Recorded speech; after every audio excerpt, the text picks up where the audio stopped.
Welcome back to the channel, how we all doing? I hope we all smash those gigs right at the park, as I always say.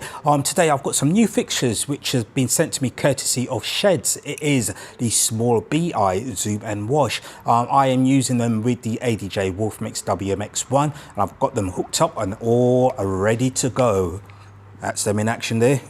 I've got to say, these are absolutely spot on fixtures. They're so small, so compact, so bright, well built, constructed extremely well. I can't fault these fixtures in any way whatsoever. Brilliant fixtures, especially when you've got them hooked up to a controller. It just draws the best out of them.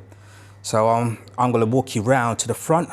Whilst I'm on my way around the front, just to let you know what I'm using. I am using the Donner wireless receivers in each fixture. I've got them set up on different DMX addresses. The first one is set up on, it's on, I think, mode 2, which is 35 channels. So that's first fixture is set up from 1 to 35, and the second fixture is set up from 36 till the end of its preset in DMX channel, basically.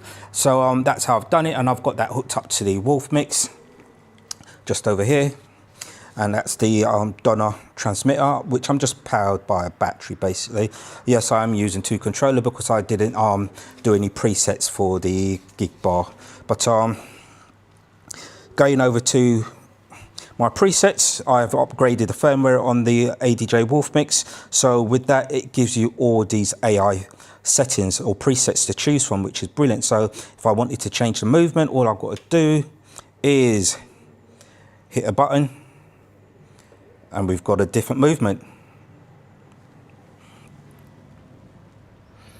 Right now it's on spot mode, so if I wanted to change it from spot mode to a wash mode, all I will do is go over to my live edit and hit my wash setting, which I've programmed in last night. And there we go, it's gone into a wash. Right. There we go. If you watch the head while I take it off the wash setting and move it back onto a spotlight, you'll see it zoom out. There we go, it's zoomed out and we are back into a spot. I am going to turn the lights off. It's off so we can set the scene a little bit more better. There we go, that's on spot mode. If I want to change it over to a wash again, I hit my preset, and you'll see the head would zoom back in again. Wait for it to come back up again, hit it now, and it's zoomed in. And you can see we've gone into a wash. If I wanted to change the color on that, I'll go over to my color effects and just select different colors. It was on red and blue, so if I take that off and I hit, say for example, pink and purple, and let's try white as well. You'll see the colours it starts cycling through the colours. So I can do all sorts with that. I can change the speed. There we go. Changing the speed of the colour change. That's at 60. Or if I wanted to change the if I wanted to change the movement or the speed of the movement, I'd go into the movement effects and speed it up or slow it down. You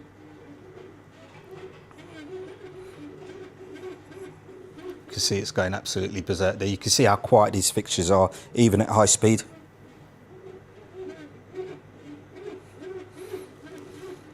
Let's slow it back down again. Slowing it down. There we go, back to where it was. Super. If I just want a single color, go over to color effects again. Take the rest of the colors off, out, and just leave it on pink. I could have that on a nice little fade if I wanted to, between 2 colors, or I could have it pulsing. If I wanted it pulsing, going to beam effects, going to the heartbeat, hit the heartbeat. Go make sure beam effects is selected first of all, which it is now. Now you can see it's pulsing. And that's how easy it is, guys and girls, to use the ADJ Wolfmix with the Shehds small BI. I'll show you how I've got the maximum tilt movement set.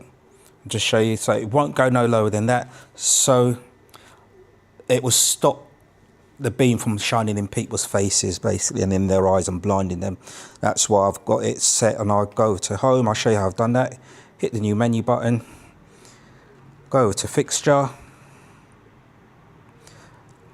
select the two fixtures, select this triangular or hexagonal icon, and there we go. That just limits the pan and tilt movement, so it keeps everything refined within a certain kind of like envelope. So come out of that, just hit home, home again, and we're back into the movement. Once again, I've got to say a big thanks for Shehds for sending this out to me. It's been very much appreciated. Thank you for that. I would leave a link to their website in the description. What I'll do, I will point out the dynamic light show as well. So what I'll do, I'll go over to my live edit, take that off the wash, and hit the dynamic light show, and there we go. That is the dynamic light show. Again, I can attach that to any movement I want using the DMX controller, and it will just cycle through this movement, dynamic light show. As you can see, I do have the lights limited to a certain movement, so it's mainly up in the ceiling. You'll see its maximum tilt setting. That's about as low as it will go, because I don't want it shining in people's eyes basically, because a lot of people will complain, and these lights, they are bright. Trust me, you don't want them shining in your eyes. It will hurt. Like I found out the hard way. Anyway, I will catch you back on the other side where you can see these lights in action, so stay tuned. And also, if you want to see the unboxing of this fixture, I will leave a link up top there somewhere. Feel free to click on it, and where I give an in-depth review about this fixture, where I dive into it quite deep. So if you want to find out more about this fixture, you know what to do. I will see you back on the other side with this light in action, and you can see what it looks like on the dance floor. So you know what to do. Keep it tuned, and remember to subscribe to the channel.